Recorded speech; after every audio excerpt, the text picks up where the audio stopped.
I'm delighted to basically introduce our chief guest this evening, Shri Nara Lokesh, a graduate of Carnegie Mellon and Stanford, who has basically got into building a state of Andhra Pradesh as the fastest growing state in the country. This year they have gotten commitment of over $120 billion of investment. Google announced last week a $15 billion data center and AI center itself. And with the speed he's moving, in fact, as a Minister of HRD and Technology, he has basically focused on building state of Andhra Pradesh in a not just ease of doing business, but the speed of doing business itself.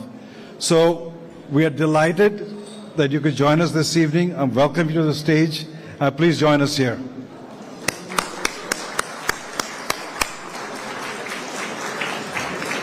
And I do have Shantanu Narayen, who's the chairman and CEO of Adobe and vice chairman of USISPF, taking the discussion forward.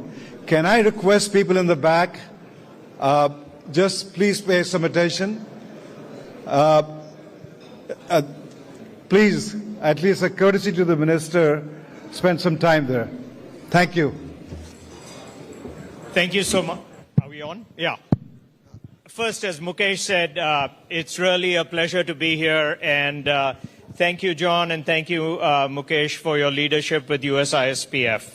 I'm thrilled to be here with you, Lokesh. Let me first start off by saying, Meere Kadochinaru, Chala Dhanyavadu. So, I have to show a little bit of my Telugu because, as he knows, I also grew up in Hyderabad, and we have a lot in common, both in terms of spending time in Hyderabad as well as spending time in the Bay Area. I'll start off with a little bit of a story, and then maybe I'll get into the questions for him. When I left 40 years ago for the United States, I was in this small town called Hyderabad and Secunderabad. It was the Twin Cities. And when I left and I went to the US, virtually nobody knew where Hyderabad was on the map in terms of where it was in India. But it was the vision of Shri Naidu. And I think that vision that was created to put Hyderabad on the map, what I've heard from you and what I see is a vision to even eclipse that with what you're doing in Andhra Pradesh, in Amravati.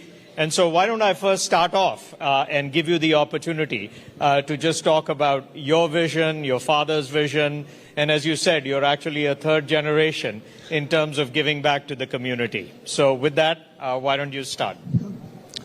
Thank you, John. Thank you, Mukesh, for having me here. Shantanu ji, thank you very much for hosting the Fireside Chat. For those of you who don't know me, I'm Lokesh Nara. I am the HRD IT Electronics Minister for the state of Andhra Pradesh. A little bit of my background. I did my bachelor's at Carnegie Mellon, worked at the World Bank, a Stanford MBA, came back to the family business. We run one of India's largest private sector dairy company. Then my wife came back from Stanford, kicked me out of the business. I ended up in politics in 2013. I'm a third generation politician, second generation entrepreneur, and I'm enjoying what I'm doing. And I keep telling my wife, in business, what I could have done in a lifetime, I get to do it in 5 years in Indian politics. So that's a bit of my background. The state that I represent is a $180 billion economy, aspiring to be a $2.4 trillion economy. The government was voted in the last 17 months back. We've attracted so far $120 billion worth of firm commitment. All that is getting grounded as we speak.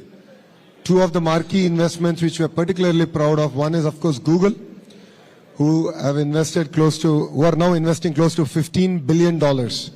And this is India's single largest FDI investment ever. So we are particularly proud of that. Second one, of course, is ArcelorMittal building India's largest steel city in Visakhapatnam, south of Visakhapatnam. And this got closed over a Zoom call. So speed of doing business is our unique selling point. But I'll give you two more reasons why you should consider Andhra Pradesh.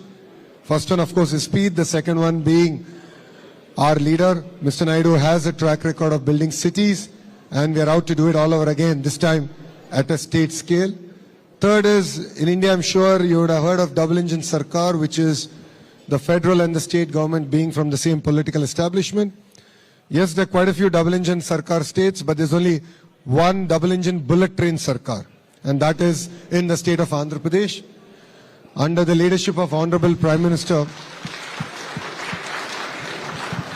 under the leadership of the Honorable Prime Minister Shri Narendra Modi ji, Andhra Pradesh is spearheading all the reforms that Government of India wants us to deliver. All of you would have heard the term Namo. That's Narendra Modi. No, it's Naidu and Modi ji. So we have the Namo in Andhra Pradesh. So if you are not yet sold on investing in Andhra Pradesh, I think after the fireside chat, I look forward to catching up. Thank you very much. Well, thanks a lot. And again, may I please ask the people at the back to give, our chief guest the honor of listening to him. Maybe if you are next to somebody who's talking, you can just put them on the spot and ask them to, stop talking. But let me start off with something that you talked about, namely speed of doing business. And everybody talks about the opportunity in India. But one of the issues is that they talk about, the speed is not always what it needs to be. And you've given two examples, whether it's Google with 13 months or ArcelorMittal. So tell me how you're accomplishing the aspect of not only attracting people, and the momentum is incredible, but this aspect of doing speed. What is different, and how are you in Andhra Pradesh making sure that you continue to focus on that? No, I mean, it's technology and people. Technology comes in where we are looking at policies. We are using AI to compare it to other states. We are looking at coming up with best-in-class policy. The second part is, as a company, once you apply, we actually compare your application with other applications using AI and looking at how can we give best-in-class incentives and attract you to Andhra Pradesh. The second part, the other side of the coin is, people. Relationships matter. And if you look at Mr. Naidu and his track record for now almost 4.5 decades, he has an amazing Rolodex, and we're just leveraging upon it. And once we shake hands that we are going to invest in Andhra Pradesh, it's no longer your project, it becomes our project. And I'm sure partners here who have already looked at Andhra Pradesh know it. We create a WhatsApp group. I'm sure Meta is happy with me mentioning WhatsApp here. We create a WhatsApp group, and then we are in touch, we follow it through. Anywhere things get stuck, we are very frank and open with each other, and we sort of look at how can we sort of streamline it. And it's a great lesson that as a state we can learn. So the next partner who's coming into our state doesn't go through the same process all over again. I think a big reason why India actually has been so successful on the global stage is, to your point, the investment in education. And in the past, that used to be engineering institutes, which were world famous. But I was inspired to hear that you're talking actually about AI literacy and what you're doing to make sure that it's the next generation of skills that you're investing in. Maybe you can share with people a little bit more about how you're doing this in a field that is so evolving as we speak, namely in AI. No, honestly, all of us are learning. It's clear that AI and then quantum is the next frontier for us.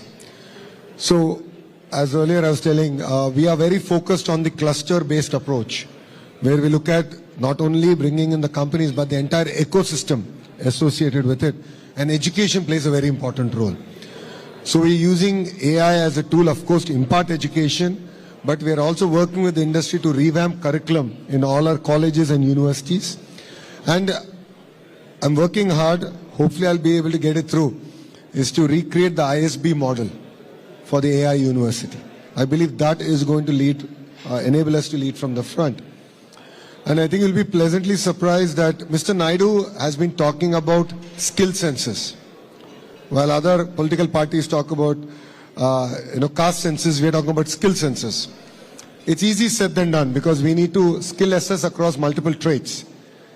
Mr. Naidu is a great visionary. I mean, all of us can accept that. But then execution falls on people like me. So he said skill census. I said, great. I was so excited. I tried it and I failed the first time. I did it in my own constituency. But now you'll be surprised to hear we're using AI. So if you're an AC mechanic, we're using conversational AI to assess your skill level. We're asking, like, tell me a problem, and then how you went about solving the problem.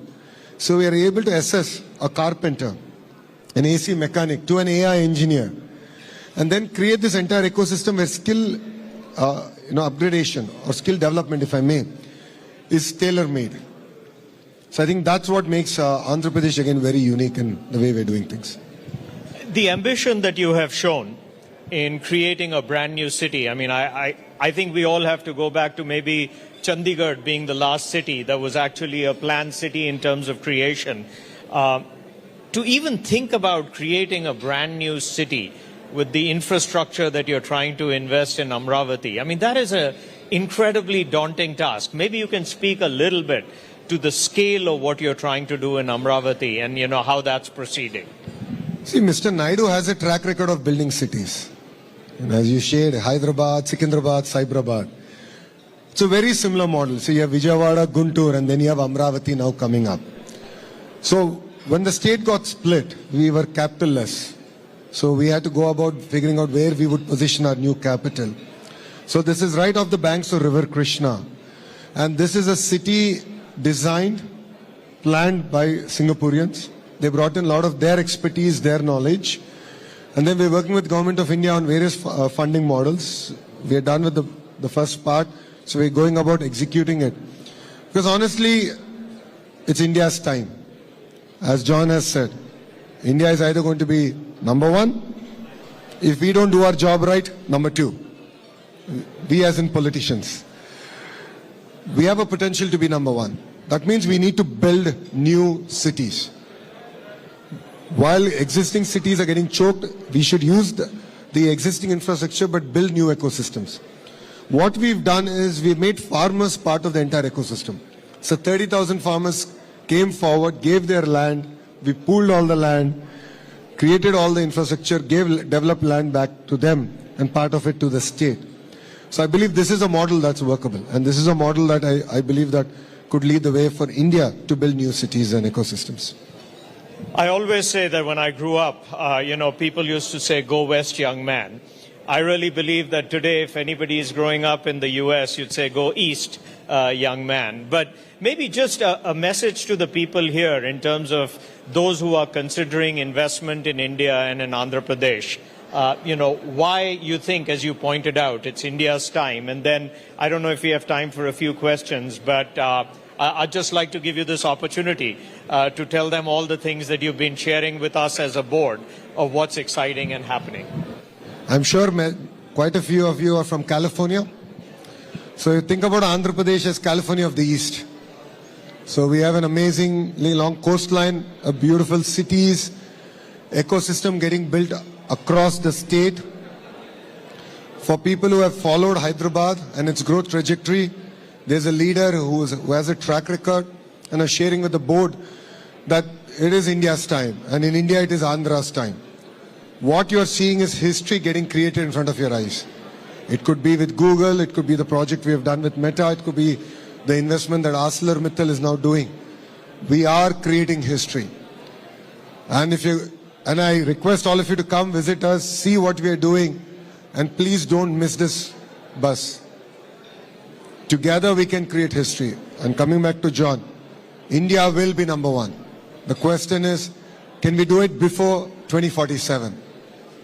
With that agenda, please come, visit us, and we'll make it a worthwhile trip together. Thank you. Thank you so much. Do we have time? If there's any questions, okay, maybe, do you have a few more minutes to ask? Okay.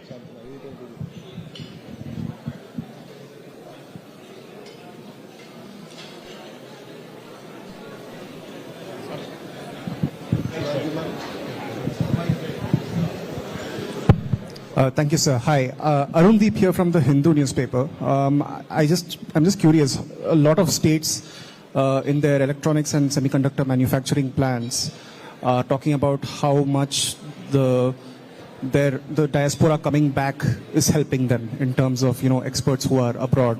So in Andhra, what has been the role in this industrial renewal of people who have spent a long time in the US coming back and being part of this new growth story?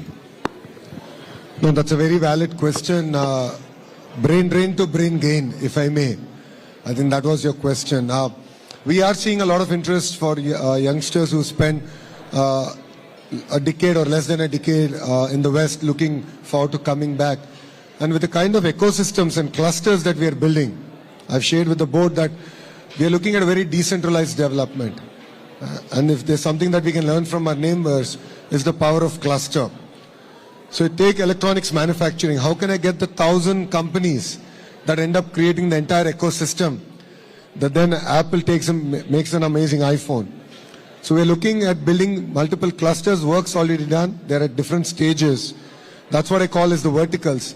And horizontal is where education comes in. That's where my role comes in. One is education, then skill development. We're doing a lot of testing ecosystem and of course certification ecosystem. This alone is not enough. We need to build a vibrant social ecosystem. So we work closely with tourism ministry, with excise ministry to look at how can we have progressive policies that can also enable us to create a vibrant ecosystem. So while we're looking at blue collar jobs, white collar jobs, hospitality is also very important. So 5 years when we started our journey, we said 50,000 rooms, 50,000 keys. So far we've done 8,500 keys. So we are looking at a state that will develop across sectors, but also creates a vibrant ecosystem. So that's what I think will make us very unique compared to other states in India. Maybe I'll ask you one question on that as well. When I see your portfolio, it's really inspiring to see that you are both HRD as well as IT. Maybe you can speak a little bit to, why both of those are better together and what you're doing uniquely, given you have those two incredibly important initiatives. Shantanu, I wished I thought it that way when I took the portfolios. But see, I love a challenge. If you look at my journey as a politician, I've always chosen the road less traveled. I contested in assembly, which my party didn't win for 40 years. And I lost first time. But I stuck at it. 5 years I worked hard. I won it with one of the highest ever majority in Andhra Pradesh's history. So I love to take the road less traveled. Education is one such portfolio. Historically, heavyweights are not positioned into education. They prefer, industries or power, so on and so forth. But I truly felt education is one portfolio that can really transform lives. You're a beneficiary of great education. I'm a beneficiary of great education. It's changed the way who we are, our exposure. So I felt it's impetus on me, that to being a Stanford MBA and a Carnegie Mellon undergrad, to take such an important portfolio and look at very fundamental changes at primary school all the way up to skill development, as I call lifelong learning. And why IT? I felt that that portfolio will help me balance things out to understanding where is the market heading. It's important that I understand from leaders like you, what's the next frontier? And then go back to my department and say, okay, I can see the visibility. 20 years from now, these are the skill sets that are required for the youth of India. And then work backwards in terms of a curriculum. So yes, Andhra Pradesh, I think, is the only state which has HRD, IT under one minister. Thank you. Well, you've been extremely generous with your time, so thank you. You talked about Stanford and Carnegie Mellon. Hopefully you think HPS is still pretty good, in terms of what we were able to do, and I'm still a Manavadu in terms of, being part of you. But please, let's give him a round of applause. Thank you so much for being here. Thank you, Shantanu.